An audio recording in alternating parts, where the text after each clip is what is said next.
Episode की शुरुआत में हम देखते हैं कि देइदारा जिंदा था और वह जमीन से बाहर निकलता है और कहता है कि मुझे नहीं लगा था कि वह लोग मेरे उस हमले से बच पाएंगे। खैर जो भी हुआ, मुझे बस जाकर उस अंगूठी को ढूंढना पड़ेगा। फिर हम गुफा में ज़ेत्सु को देखते हैं।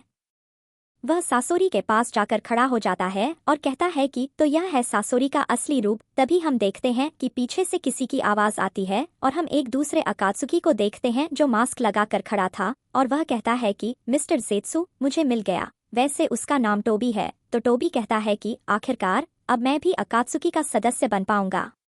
वैसे भी एक जगह तो खाली हो ही गया है। तभी ज़ेत्सु का काला वाला हिस्सा कहता है कि तुम्हें सच में लगता है कि यह इतना आसान है? फिर ज़ेत्सु का सफ़ेद वाला हिस्सा बोलता है कि अरे जाने भी दो, उसे शामिल तो होने दो। तभी टोबी के हाथ से वह अंगूठी नीचे गिर जाती है। फिर काला वाला ज़ेत्सु कहता है कि तो अब यहाँ से चलो। टोबी कहता है कि मिस्टर ज़ेत्सु, एक सेकंड रुको मेरे लिए। और ज़ेत्सु टोबी को नज़रअंदाज करते हुए वहाँ से चला जाता है। फिर हम देखते हैं कि बाकी सब दौड़ते हुए प्रवेश द्वार की तरफ जा रहे थे। वहाँ प्रवेश द्वार पर काफ़ी लोगों की भीड़ जमा हुई थी। वे लोग अपने काज़ेकागे का इंतजार कर रहे थे।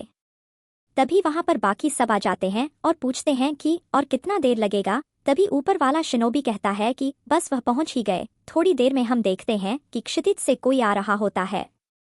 बाकी कहते हैं कि अरे यह तो गारा है। फिर हम देखते हैं कि नारुतो गारा को पकड़ कर ला रहा था और साथ ही में गाय काकाशी को पकड़ के ला रहे थे। फिर हम देखते हैं कि प्रवेश द्वार पर सारे लोग बहुत खुश थे। ली कहता है कि जरा देखो इनको, कितने सारे लोग हैं। फिर हम देखते हैं कि सभी लोग गारा की तरफ दौड़ने लगते हैं। बाकी कहते हैं कि मैं बहुत खुश हूं कि तुम ठीक हो। गारा कहता है कि इनका शुक्रिया करो। बाकी कहते हैं कि नारुतो उजुमाकी, शुक्रिया। फिर नारुतो कहता है कि मैंने ज्यादा कुछ नहीं किया। फिर बाकी कहते हैं कि लॉर्ड काज़ेकागे, आप आगे बढ़िए। फिर हम देखते हैं कि सभी लोग रास्ता खाली कर देते हैं। कांकुरो कहता है कि तो चलो अब हम चलते हैं। तभी गारा कहता है कि नहीं रुको। और तभी हम देखते हैं लेडी चियो का पार्थिव शरीर, जिनके साथ साकुरा और उनके भाई एबिजो खड़े थे। फिर बाकी कहते हैं कि लेडी चियो के सम्मान में हम कुछ देर के लिए मौन रखेंगे। फिर लेडी चियो को सैंड विलेज के अंदर लेकर चले जाते हैं।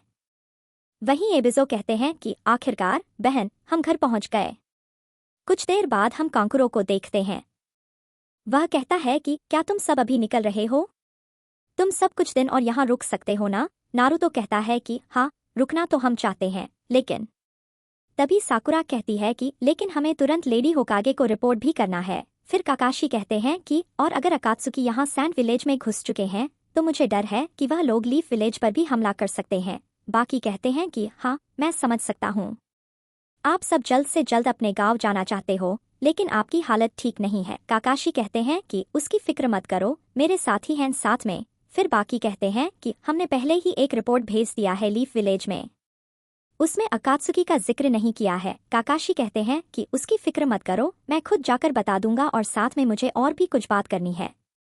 फिर हम देखते हैं कि लीफ विलेज में एक पक्षी एक स्क्रॉल लेकर आता है। अंदर शिजुने ने वह स्क्रॉल पढ़कर लेडी सुनादे को बता रही थी कि सिर्फ एक क्षति हुई है, यानी लेडी चियो और टीम गाय और टीम काकाशी वहां से निकल चुके हैं, तो वे 9 दिन में यहाँ लीफ विलेज पहुंच जाएंगे। फिर शिजुने कहती है कि यह मिशन तो पूरा हो गया, लेकिन आप जानती थी कि नारुतो को भेजना सुरक्षित नहीं है, फिर भी आपने क्यों भेजा? सुनादे कहती हैं कि वह एक जिंचुरिकी है और एक जिंचुरिकी को सिर्फ दूसरा जिंचुरिकी ही समझ सकता है और उसमें एक अजीब सी शक्ति है। नारुतो जिससे भी मिलता है उसे नारुतो पर पूरा भरोसा हो जाता है। फिर हम देखते हैं कि सभी लोग लेडी चियो की कब्र के पास खड़े होते हैं। वहां सभी लोग दुखी थे।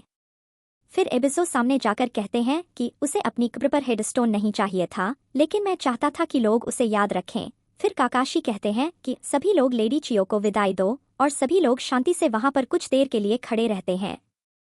काकाशी कहते हैं कि ठीक है, अब हमें चलना चाहिए। फिर सभी लोग वहां से जाने लगते हैं। तभी एबिजो कुछ देखते हैं कि साकुरा और नारुतो लेडी चियो की कब्र के पास खड़े थे।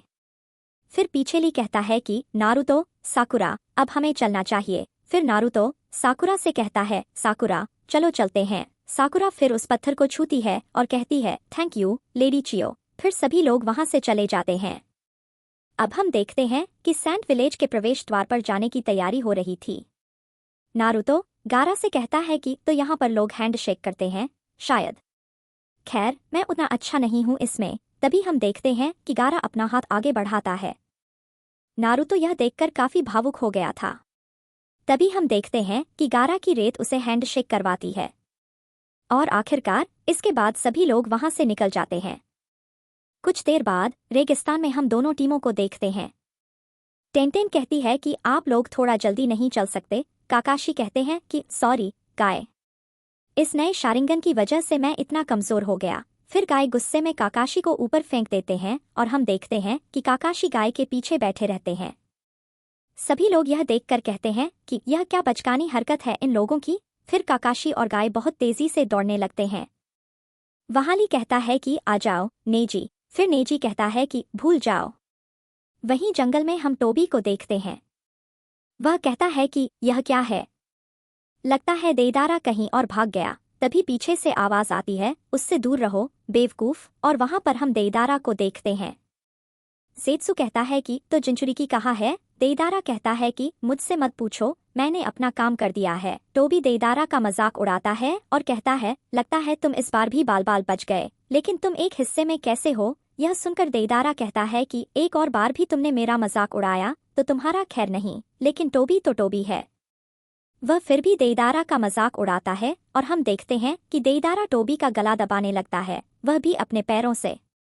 फिर हम देखते हैं कि लीफ विलेज के एक बिल्डिंग में एक आदमी को, जिसका नाम डांजो है, और उसके सामने एक शिनोबी बैठा होता है और डांजो उसे कहता है कि आज से तुम्हारा नाम होगा साई। और यहीं पर यह एपिसोड खत्म हो जाता है।